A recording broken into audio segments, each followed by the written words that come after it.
Hey, what's up everybody? Welcome to another segment of Read With Me. I am your host, Kelly Michelle. Thank you so much for joining me today. So if you're new to this channel or even just returning to this channel focuses on reading together separately. So I choose a book. We will read that book for that entire month with the goal of finishing 12 books per year. So for the month of April, we have been reading The Psychology of Money by Morgan Housel. And so just as a disclaimer, I am not here to regurgitate the book or try to teach the book. I am just sharing simply the concepts and ideas that spoke to me based upon the assigned chapters that we read together. And I post 3 times a week, Monday, Wednesdays, and Fridays. So last time we went over chapters 9 and 10, and today we're going to go over chapters 11 and 12. Chapter 11 is titled Reasonable Greater Than Rational. And chapter 12 is titled Surprise. And so here are my takeaways for chapter 11. Number 1, a rational investor makes decisions based on numeric facts. Number 2, do not aim to be coldly rational when making financial decisions. So those are my takeaways for chapter 11. And I would encourage you, if you haven't read chapter 11 or 12, to please spend some time reading those chapters so you can understand more about reasonable and rationality when it comes to investing. All right, chapter 12 is titled Surprise. And here are a few of my takeaways. 1, investing is not a hard science. 2, most important driver of anything tied to money are the stories people tell themselves and preferences they have for goods and services.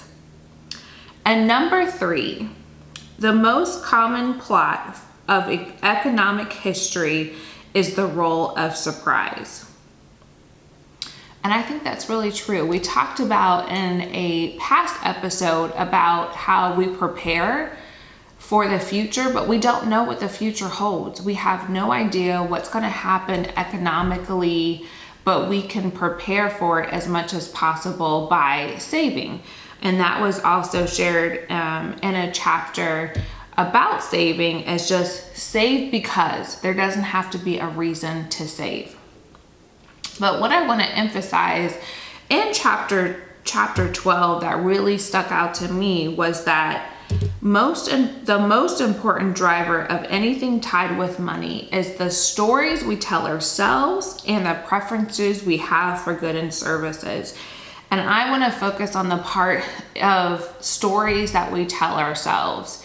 It made me think about, just in general, how in life, a lot of the practices that we have with money comes from the influence of how we grew up, our friends, our family, more importantly, and what we were taught about money.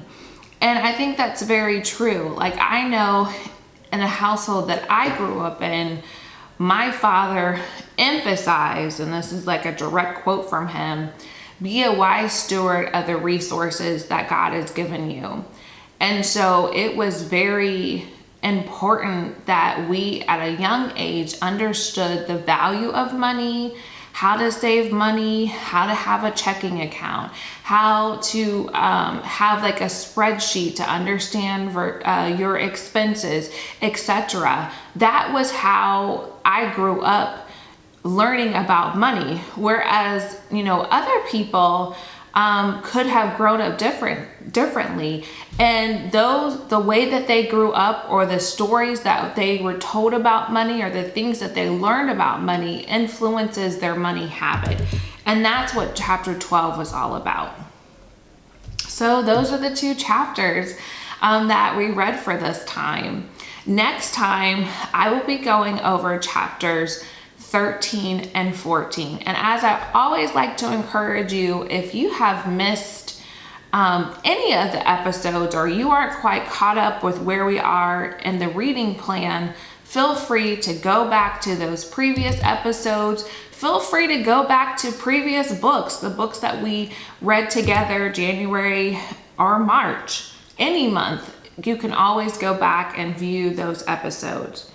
Before I close, a couple of things. I want to encourage you to spend some time reading today to sharpen your mind, to read or audibly listen to a great story. If you are enjoying this channel, please like, comment, share, and subscribe.